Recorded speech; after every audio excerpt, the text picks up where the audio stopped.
लेकिन डॉक्टर के चौधरी, ये जो सेकेंड वेव है कोरोना वायरस की, इसमें ही क्यों हमें ये ब्लैक फंगस के मरीज ज्यादा मिल रहे हैं या ज्यादा दिख रहे हैं? क्या इसकी बड़ी वजह है कोई?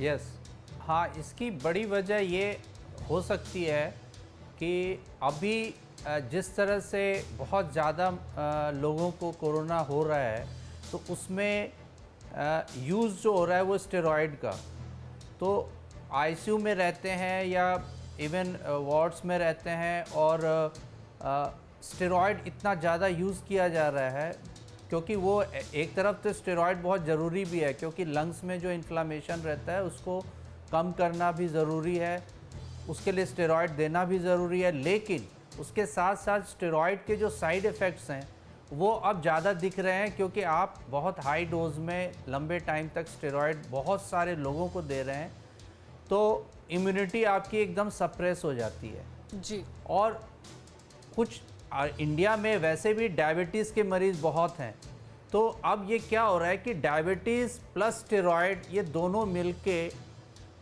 इम्यूनिटी आपकी बहुत लो कर रही है, और ये अपॉर्चुनिस्टिक इन्फेक्शन है। ये जो फंगल इन्फेक्शन को अपॉर्चुनिस्टिक इन्फेक्शन बोलते हैं। ये आपके हर तरफ है वातावरण में, लेकिन आपको अटैक नहीं कर पाता है क्योंकि आप हेल्दी हैं। लेकिन अभी की जो स्थिति है उसमें मरीज जैसे ही डाउन होता है, उसकी इम्यूनिटी लो होती है, उसको अपॉर्चुनिटी मिल जाती है, उसको अवसर मिल जाता है और वो अपना वो वहां पर बढ़ना शुरू कर देता है, वो अटैक कर देता है। जी हाँ डॉक्टर अपूर्व, लेकिन क्योंकि अब देखिए हम ब्लैक फंगस की लगातार बात कर रहे हैं, खबरों में हम हर तरफ सुन रहे हैं ब्लैक फंगस के बारे में, पेशेंट्स बढ़ रहे हैं और सरकारों की और डॉक्टरों की चिंता भी बढ़ रही है, लेकिन आम लोग भी अब इसको लेकर, जो भी कोविड का पेशेंट होगा उसकी भी चिंता बढ़नी शुरू हो जाएगी, क्योंकि ऐसा हो सकता है हर किसी को लगे कि हमें तो ब्लैक फंगस नहीं हो जाएगा। तो उसको लेकर क्या आप बताना चाहेंगे कि कौन से पेशेंट्स हैं जिनको ज़्यादा ध्यान रखने की ज़रूरत है और हर किसी को चिंता करने की ज़रूरत है? क्योंकि वैसे भी जो कोविड के पेशेंट्स हैं उनको तमाम तरह की चिंताएं रहती हैं कि जब तक वो रिकवर नहीं करें, तो क्या सबके लिए इसका खतरा है? किन लोगों के लिए ज्यादा खतरा है?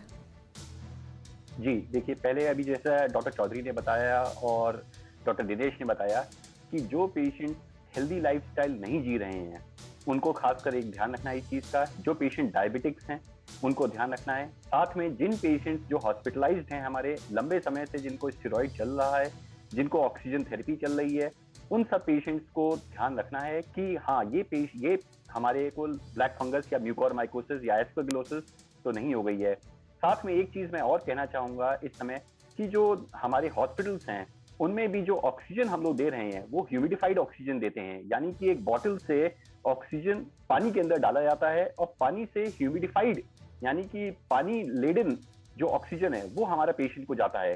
तो कई बार वो पानी बहुत बार बदलने में देरी होती है, 2-2 दिन तक, 3-3 दिन तक वही पानी चलता रहता है, उसके अंदर भी स्पोर्स पैदा हो जाते हैं और वो जाकर के म्यूकोरमाइकोसिस हमारे नाक और आंखों के पीछे कर देता है। तो इसलिए पानी को चेंज करना बहुत ही एसेंशियल है, उन बॉटल्स की क्लीनिंग करना बहुत एसेंशियल है। इन चीजों का खास ध्यान हॉस्पिटल्स में भी रखना चाहिए।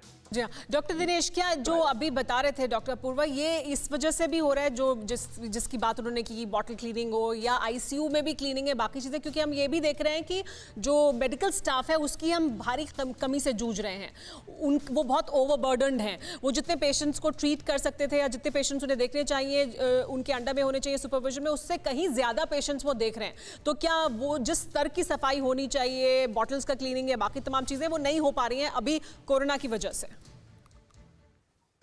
हो सकता है इसमें तो ये तो हॉस्पिटल टू हॉस्पिटल और person to person, place to place vary करेगा, पर सारे हॉस्पिटल के सारे स्टाफ को ध्यान रखना चाहिए। इसके अलावा मैं जो एक और बात यहाँ कहना चाहूँगा, जो स्टेरॉइड्स का इस्तेमाल इसमें होता है, पब्लिक को अपने आप से स्टेरॉइड यूज़ करना कभी शुरू नहीं करना चाहिए। हम कोरोना के फर्स्ट वीक में, फर्स्ट 5 डेज में स्टेरॉइड्स नहीं देते हैं, क्योंकि ये टाइम जो होता है वायरस प्रोलिफरेशन का होता है, और अगर इस टाइम पर स्टेरॉइड्स दिए जाते हैं तो वायरस प्रोलिफरेशन और बढ़ जाता है। तो यूजुअली सेकेंड वीक में जब पेशेंट का फीवर नहीं उतरता है, हाई फीवर रहता है या उसको सांस की दिक्कत आने लगती है, तभी केवल स्टेरॉइड शुरू किया जाता है।